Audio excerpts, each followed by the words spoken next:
Bonsoir à tous. À la une de ce journal, le Cameroun fait partie des États africains les plus conflictuels et insécurisés de la planète.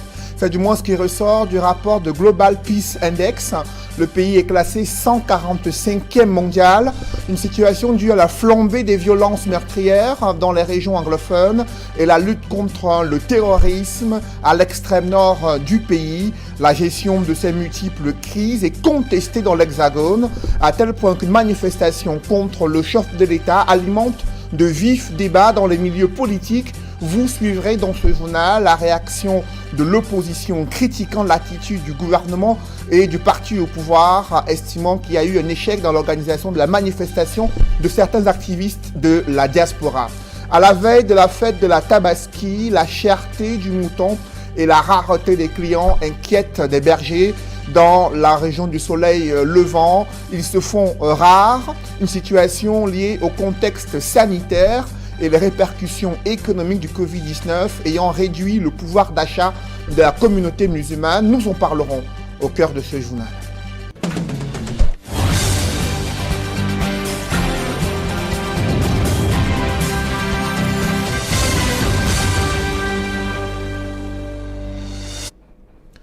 Merci de suivre cette édition complète de l'information sur Equinox Télévision. Une famille est inconsolable à Kribi, dans le sud. Leur fille, après avoir échoué le cap, s'est suicidée. Son corps a été retrouvé ce matin.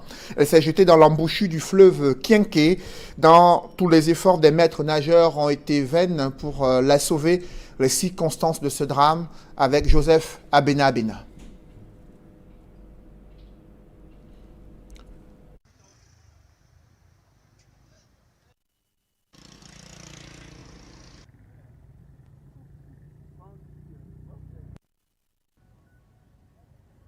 Là-bas, il a vu la pluie plonger. À un moment donné, le pied déjà quelque part là.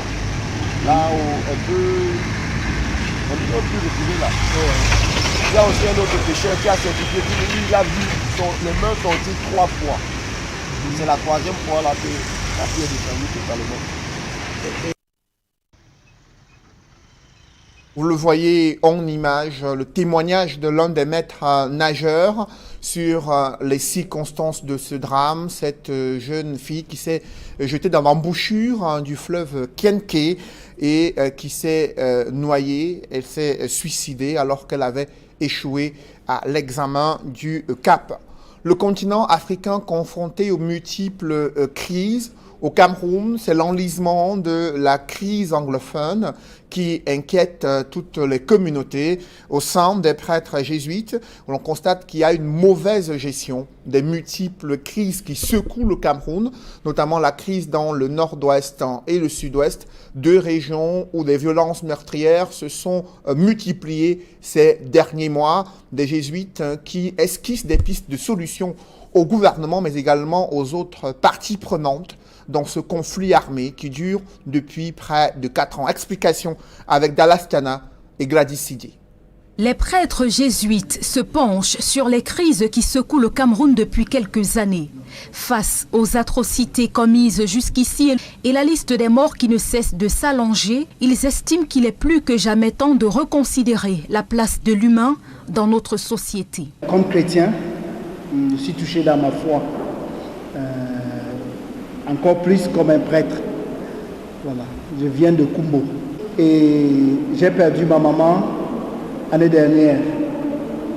Et jusqu'à aujourd'hui, je n'ai même pas eu la possibilité d'aller voir sa tombe. On a des familles où on a des personnes dispersées. Il n'y a pas une seule famille qui n'est pas endeuillée dans cette zone-là du pays, du Cameroun. Ils reviennent sur les mots qui ont fait leur lit au sein de la société camerounaise, qui sont banalisés aujourd'hui et qui pourtant sont à l'origine des tensions sociales. Et on est quand même choqué de voir que la réalité humaine, l'être humain a diminué sa dignité au Cameroun. Il y a beaucoup plus de prostitution, de vols, de famine, des familles désintégrées, les enfants abandonnés au Cameroun maintenant plus que jamais. puisqu'on a connu dans le passé. Et ça interpelle ma foi. Est-ce qu'on peut dire que nous avons tous les mêmes opportunités? Point d'interrogation. Comment donc sortir des crises sociopolitiques et retrouver une société dans laquelle chaque maillon est considéré à sa juste valeur? Les prêtres jésuites pensent qu'il faut revenir aux véritables valeurs. Est-ce qu'il n'y a pas une crise dans les crises? En fait, c'est l'homme qui est en crise.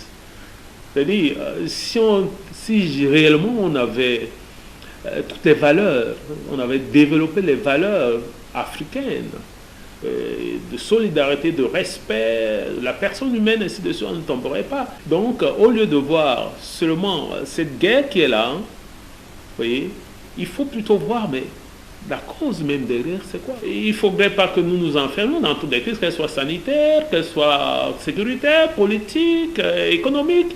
En fait, c'est l'homme qui est en crise. Bien entendu. Donc, il faut investir sur l'homme, il faut aider l'homme à se redécouvrir. Qui est-il réellement? Les prêtres jésuites venus de plusieurs pays africains se sont retrouvés dans la ville de Douala afin d'évoquer des questions qui minent le continent et apporter des propositions. Cet enlisement de la crise anglophone fait partie des revendications des activistes de la diaspora ayant manifesté le week-end dernier à Genève contre le président de la République du Cameroun. 48 heures après cette protestation, elle alimente de vifs débats dans les milieux politiques. L'opposition estime que ces multiples contestations contre le pouvoir sont la conséquence de la malgouvernance et des dérives totalitaires dans le pays. Dans les rangs du parti au pouvoir, la manifestation était un échec et les revendications restent infondées et n'ont aucune portée politique. Le regard croisé de la classe politique sur cette protestation des activistes de la diaspora, c'est dans ce reportage signé Donald Brice Kamgan. La mobilisation des Camerounais devant l'hôtel intercontinental à Genève, où loge le chef de l'État camerounais, focalise toujours l'attention de la classe politique. Sur cette contestation, le RDPC met en avant l'interdiction prise par les autorités suisses. Interdiction bravée par les membres de la brigade anti-Sardinard, initiatrice de l'événement. Les manifestants camerounais avaient prévu qu'ils seraient 5000. Ils ont été une centaine.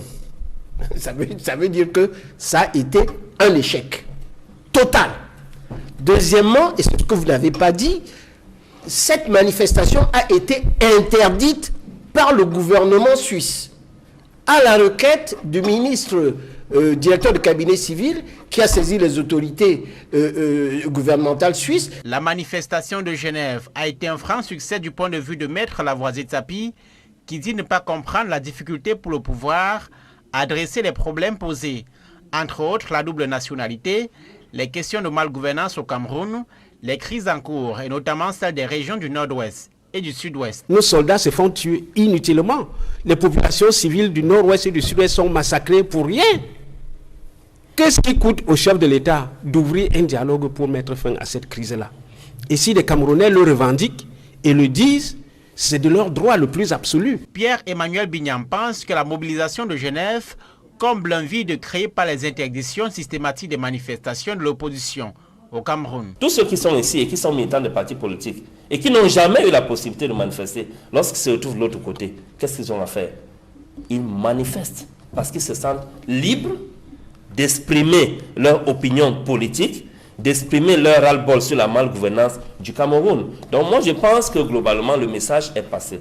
Une centaine de Camerounais se sont mobilisés samedi contre la présence du président camerounais à l'hôtel intercontinental de Genève en Suisse. Un rassemblement au cours duquel ils ont interpellé Paul Biya sur les détournements de fonds publics au Cameroun, l'enlisement de la crise anglophone et sa longévité au pouvoir. Dans l'actualité, la fête de la Tabaski se prépare dans la morosité à Berthois, capitale régionale de l'Est. Le marché du mouton est fourni, mais des bergers se tournent les pouces et redoutent un chiffre d'affaires en deçà de leurs prévisions. Le contexte sanitaire et les répercussions économiques ont un impact sur le pouvoir d'achat de la communauté musulmane dans cette partie du pays. D'autres précisions avec Benjamin Essam.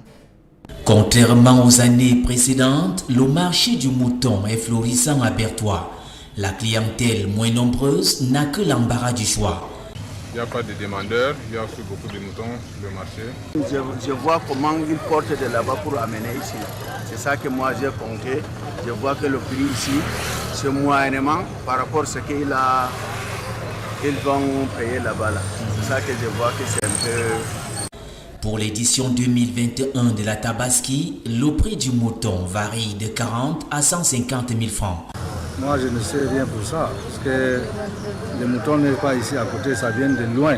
Voilà pourquoi ça a un peu augmenté le prix. C'est parce qu'il y a eu Corona qu'on a eu même beaucoup de problèmes cette année.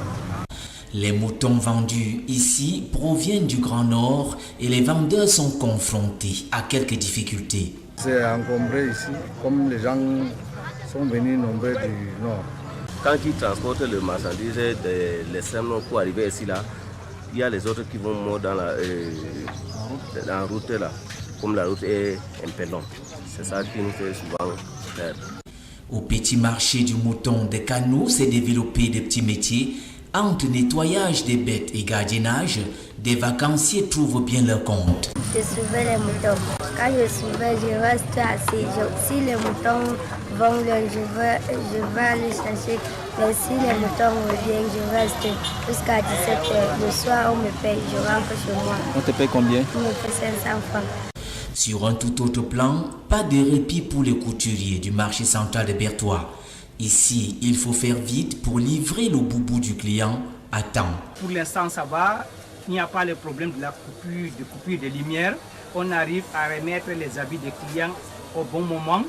Et dans les chaumières, on a mis les petits plats dans les grands pour que la viande du mouton, entre prière et dévotion, soit dégustée en famille avec des amis. Le prix du mouton est en nette augmentation à Koutaba, dans le département du Noun, région de l'Ouest. Des fidèles musulmans s'en plaignent. Ils prévoient d'organiser la célébration de la fête de la Tabaski en fonction des budgets qui ont été revus à la baisse en raison de la crise sanitaire. Mama Soufra et Vivien Tonfak. Au marché du bétail de Koutaba, dans le département du Noun, ce fidèle musulman négocie l'achat d'un bélier, mais la somme exigée est plus élevée que ce qu'il avait prévu. Les moutons sont chers cette année parce qu'il y a manque de moutons. Les moutons sortaient du nord-ouest. Bon, il y a les crises anglophones là qui fait que les moutons ne viennent pas. Les vendeurs n'ont plus la possibilité de descendre avec les moutons. Pendant que les moutons sont très convoités, les bœufs, eux, attendent désespérément preneurs, alors que leurs prix sont nettement abordables. Chez cet autre musulman, l'équation du mouton est déjà résolue. Ce n'était pas très à la portée comme plus qu'avant. C'était plus cher. Toutefois, c'est une obligation pour nous. Je voudrais dire que c'est une adoration. Il sait même déjà sous quelle forme il va le servir à ses convives. Il dit la fête du mouton, dit cuisson, dit braise, le mouton au méchoui, le mouton à la braise, toute forme de transformation que subit ce mouton. Dans les ménages, les préparatifs vont bon train. Même les enfants sont mis à contribution pour permettre aux fidèles de sa ville d'exprimer leur foi à Allah dans des meilleures conditions. Le maire de Koutaba a pris certaines dispositions. Nous avons sensibilisé sur l'utilisation des mesures barrières, à savoir le port des masques, le lavage des mains avec des solutions hydroalcooliques. Et ces dispositions seront prises demain au mot de piété, partout où les fidèles vont aller prier. Peuplé essentiellement de musulmans, Koutaba est paré pour la fête du sacrifice. Comment se déroulent les préparatifs de la fête de la Tabaski à l'extrême nord du Cameroun? Des équipements marchands ont été inaugurés et des espaces réservés à l'achat des moutons approvisionnés au grand plaisir de la communauté musulmane qui s'active pour la célébration de cette fête religieuse. Des précisions avec Amadou Dairou, Warren Zede et Achille Kamga. Attendu depuis plus d'un siècle, le marché de bétail de Maban sort enfin de terre. Il aura coûté la bagatelle somme de 30 millions de francs CFA selon les autorités communales. Un espace marchand qui fait du bien aux populations locales, elles qui ont souvent bravé des centaines de kilomètres afin de se procurer une bête. Nous sommes dans la joie. Enfin, un marché attendu par nos parents depuis plus de 50 ans. Maintenant, fini les déplacements pour aller chercher les bétails 20 à 30 km de chez nous. Nous remercions Dieu. Localité dépaysée dans le Diamaré, Mabang, qui manque de diverses infrastructures sociales, peut se vanter d'avoir ce marché qui constitue désormais un pôle d'attraction pour les riverains et visiteurs. Nous voulons dire à l'attention du public que c'est depuis plus de 50 ans qu'il n'y a jamais eu de marché à bétail dans notre arrondissement. C'est donc une immense joie et un plaisir pour toutes les populations dans leur ensemble de bénéficier de ce marché qui en réalité est un fleuron pour les uns et les autres. Le marché de Mabang permettra non seulement aux commerçants de pouvoir écouler leurs produits, mais aussi de booster l'économie locale en général. D'ailleurs, et c'est l'autre bonne nouvelle, les vendeurs de bétail de ce marché seront exonérés de taxes durant un mois. D'abord, pour moi, c'est un souhait que je mets à l'endroit de tous les commerçants à bétail et les propriétaires des bêtes que nous sommes. Parce que l'arrondissement de Mairie, je donne un mois, c'est-à-dire 4 dimanches sans prélèvement de taxes. Ça, c'est à l'attention des commerçants à bétail et même les vendeurs de bétail. À peine inauguré, le marché de Mabang a été pris d'assaut par les commerçants, acheteurs, visiteurs et curieux. Et à quelques heures de la fête de la Tabaski, les têtes de mouton s'arrachent ici comme des petits pains. Sur les circonstances de l'accident ayant causé la mort d'une jeune femme et impliquant l'artiste de musique urbaine Ténor, de nouvelles révélations permettent de mieux comprendre cette histoire et de reconstituer l'histoire d'une virée nocturne ayant mal tourné pour des passagers et chauffeurs complètement saouls et conduisant à tombeau ouvert dans les rues de Douala. Alors que le manager de l'artiste dédouane Ténor et insiste sur l'existence d'un chauffeur non identifié ayant pris la fuite, le collectif de soutien à la famille de la défunte Erika clame le contraire. Que s'est-il réellement passé? Quels sont les nouveaux éléments permettant de reconstituer le puzzle dans cette affaire? Nos reporters, Romeo Ngula, Dallas Chana et Cédric Dim ont poursuivi leurs investigations. Voici un nouvel épisode dans l'enquête d'Equinox Télévision. Une bougie sur le seuil de la porte qu'elle ne franchira plus jamais. Une façon pour les étudiants de l'Université catholique Saint-Jérôme de rendre hommage à la jeune Erika Mouliom qui a trouvé la mort lors d'un accident de circulation alors qu'elle revenait d'une virée nocturne en compagnie de l'artiste de musique urbaine Ténor. Une affaire autour de laquelle planent des zones d'ombre. D'abord, sur la possible nationalité belge de la victime et sur son âge, où des spéculations allaient bon train. À ce propos, Alphonse Aïssi Abena, membre du collectif de soutien à la famille d'Erika, précise. Il a fallu rétablir les faits. Erika Mouliom est née à Douala le 15 octobre 2001. Elle est de nationalité belge.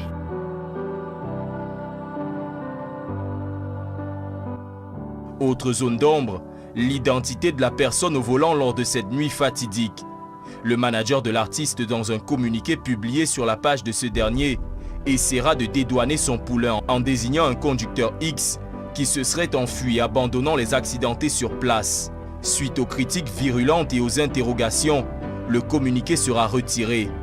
Plusieurs témoignages désignent l'artiste comme le conducteur du véhicule, parmi lesquels une vidéo amateur.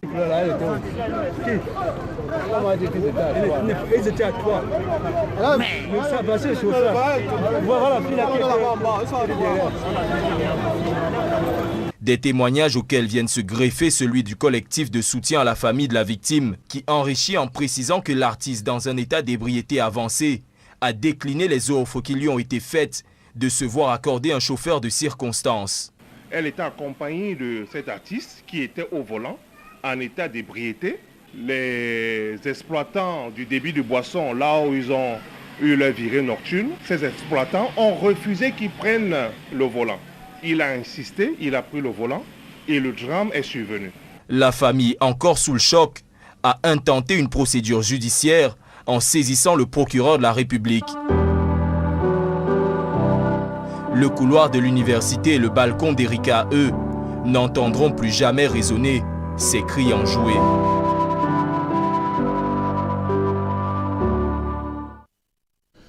Autre sujet d'actualité, la corruption et les violations de la loi sont érigées en règle dans le secteur forestier au Cameroun. Après une enquête minutieuse menée dans certaines forêts communautaires, il se pose un manque criard de traçabilité, de certification de la légalité du bois, d'où l'appel de la société civile à réviser les textes sur l'exploitation des forêts communautaires au Cameroun. Explication avec Emmanuel Diop et Marcelin Gansop. L'exploitation et le commerce illégal de bois ont le vent en poupe au Cameroun, ce qui met en péril la durabilité des ressources naturelles, tout en privant l'État et les communautés des recettes qui leur sont normalement destinées. Si on applique la légalité, c'est pour que les recettes de l'État soient correctes, qu'ils recouvrent davantage. Si on applique la légalité, c'est pour préserver l'environnement, parce que les règles d'exploitation sont connues et ça amène tout le monde à exploiter selon les règles et à protéger l'environnement. Mais surtout, pour les forêts communautaires, si on applique la légalité, c'est pour augmenter leur niveau de vie.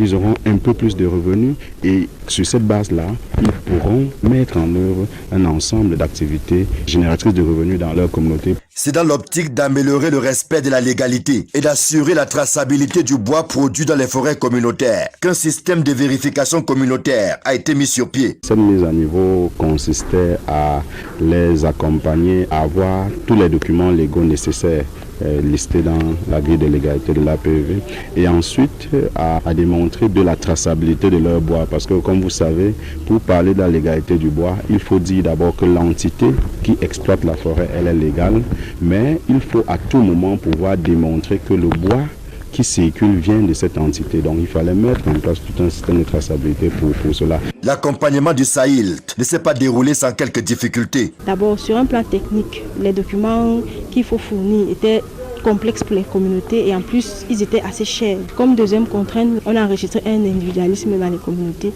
Il était parfois difficile d'implémenter certaines actions parce que les communautés se positionnaient entre le projet et les gestionnaires des forêts communautaires.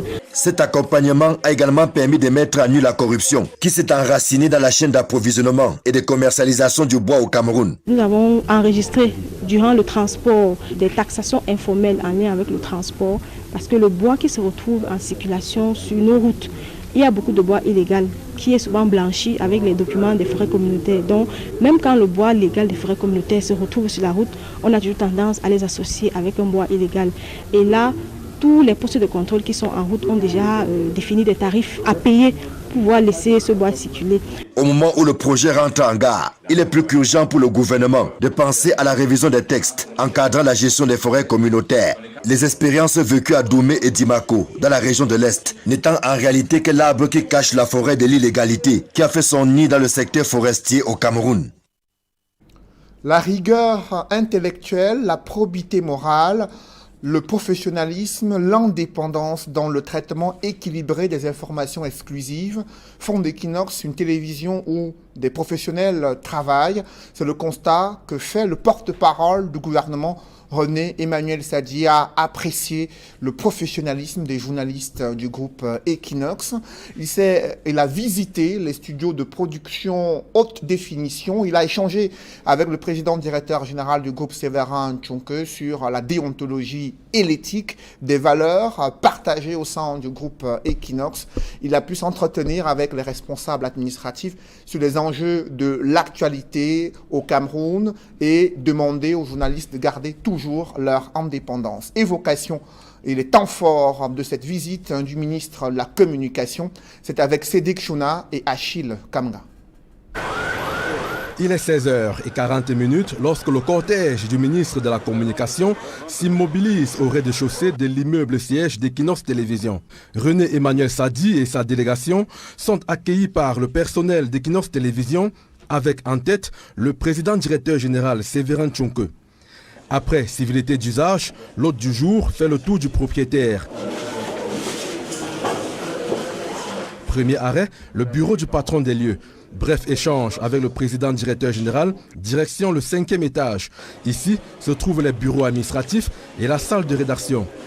Sous la conduite du rédacteur en chef Cédric Noufélé, le ministre Sadi peut alors découvrir les visages qui se cachent derrière les voix des différents sujets diffusés dans les tranches d'information et plonger dans les coulisses de la fabrication des différents journaux. Je suis venu justement pour confirmer ça, l'option présidentielle de la démocratisation, la large démocratisation. Échanger avec Equinox, sa direction générale, ses acteurs principaux que vous êtes, M. Noufélé. Le périple du ministre de la Communication le conduit ensuite au 4e étage. Sous la conduite du directeur des programmes Serge Alain Otou, René Emmanuel Sadi découvre les différents plateaux des émissions et les multiples studios de production high-tech. Comme il est de tradition, le MINCOM va recevoir un cadeau du PDG d'Equinox Télévision, à savoir 2 bouquins pour nourrir la lecture du ministre. Vous n'êtes pas trompé, M. le Président. J'aime bien ça. La visite s'achève par un échange avec le président directeur général d'Equinox Télévision et l'ensemble du personnel. René Sadi profite pour partager son expérience de téléspectateur et surtout sa vision de ce qu'il considère comme un rapport sain entre les deux entités. Essayez d'échanger avec vous sur les voies et moyens de faire en sorte que l'option démocratique que le président de la République a choisie et qui est irréversible, qu'ensemble nous essayons de l'édifier, de la consolider, de la bâtir ensemble. Et c'est ça, et je pense qu'on peut le faire dans une espèce de logique consensuelle. Et c'est ça que j'ai voulu également, à l'occasion de cette visite, échanger avec vous. Le ministre de la Communication prend congé du personnel d'Equinox Télévision, visiblement satisfait de ce détour à la chaîne du peuple. Dans l'actualité internationale, le Cameroun fait partie des États africains les plus conflictuels et insécurisés selon le dernier rapport de Global Peace Index qui note que d'autres pays également font face à de nombreux conflits armés qui portent préjudice à la mobilisation des ressources pour le développement économique. Pendant ce temps, au Tigré, une offensive est annoncée par des rebelles de cette région afin de contrer l'arrivée des renforts des troupes gouvernementales. La mouture internationale est signée Nadine Gwanfo et Xavier Foka. Il s'agit d'un des plus grands scandales d'espionnage de cette décennie, mis à nu par une quinzaine de médias internationaux.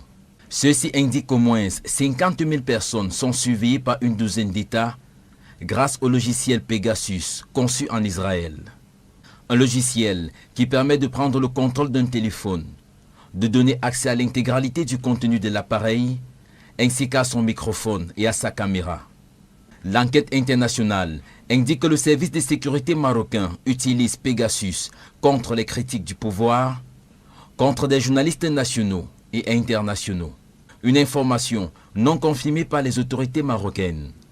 Les enquêteurs en charge de cette affaire promettent de nouvelles révélations dans les prochains jours. En Éthiopie, le conflit du Tigré menace de s'étendre à d'autres régions du pays. Les rebelles ont déjà lancé une offensive contre la région voisine, la région d'Amara. Après un appel du Premier ministre Abiy Ahmed, d'autres provinces éthiopiennes mobilisent leurs soldats. Les forces rebelles du Tigré assurent qu'elles ont lancé une attaque dans une autre province pour stopper l'arrivée des renforts.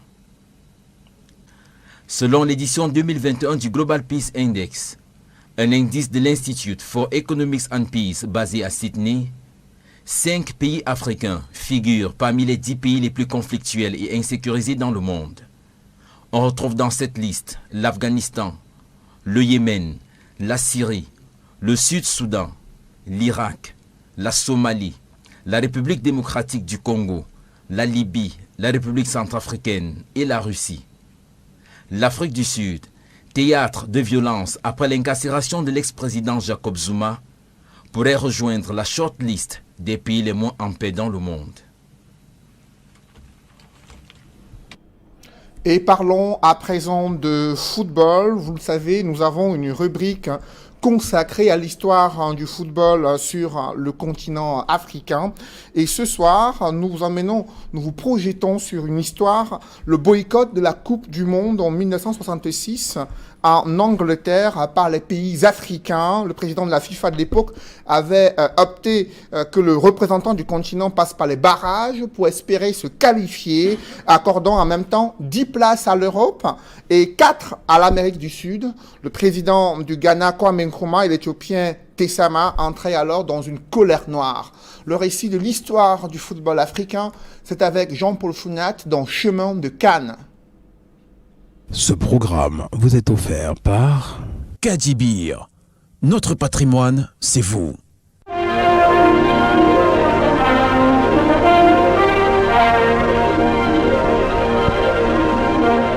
In a London hotel, the draw for the World Cup. And Sir Stanley Rouse, president of FIFA, gives the order of matches for the 16 teams competing in this fortnight's festival. Here's a selection of some of the more interesting games. England versus Uruguay in the opening match on July the 11th at Wembley.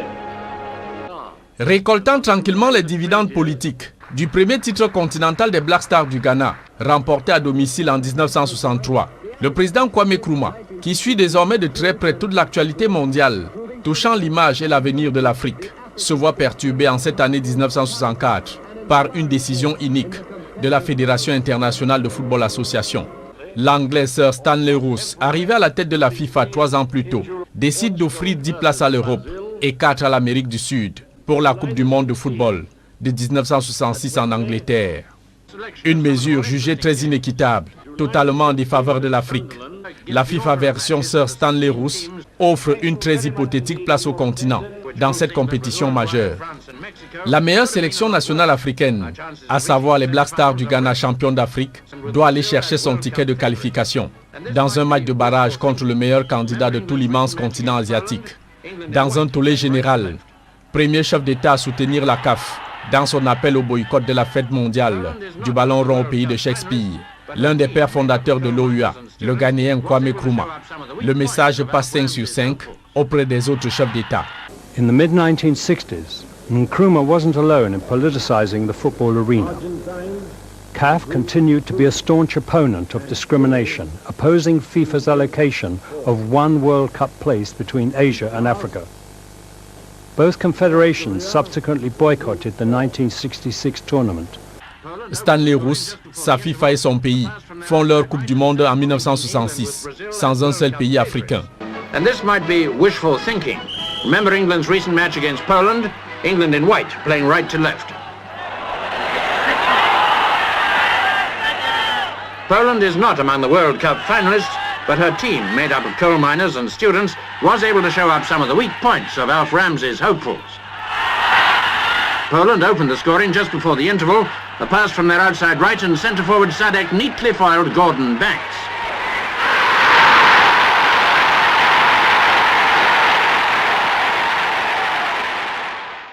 Le Britannique est alors traité de tous les noms d'oiseaux de mauvais augure, se rappelle ce journaliste FIFA. It was a stance that brought their strong-willed president, Tessema, into direct conflict with FIFA's English president, Sir Stanley Rouse. Pour eux, Stanley Rouse était un colon avec des préjugés de colon, sans respect pour les Africains. Frappé par ces virulentes critiques, Sir Stanley Rouse reste marqué au rouge, au point d'en faire mention 2 ans plus tard, au congrès de la FIFA de 1968, en ces termes. Personne à la FIFA ne veut voir se répéter les événements qui se sont déroulés à la veille de la compétition de 1966. Ainsi, le Maroc est le premier pays africain à disputer le mondial de 1970 au Mexique, 36 ans après l'Égypte, pionnière à la deuxième Coupe du Monde de 1934 en Italie. Très remonté contre ce mépris du patron de la FIFA vis-à-vis du football africain, Le sélectionneur vainqueur de la Coupe d'Afrique de 1962 avec les Walia Antilopes d'Éthiopie, Inekachu Tessema, en fera payer cash à Stanley Rousse en lui faisant perdre la présidence de la FIFA au congrès de 1974. Tessema et le président Kwame Nkrumah tenaient ainsi leur revanche sur le réseau des détracteurs d'un football africain en pleine expansion.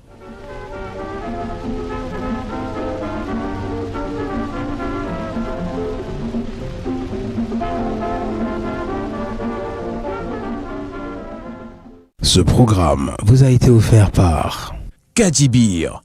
Notre patrimoine, c'est vous.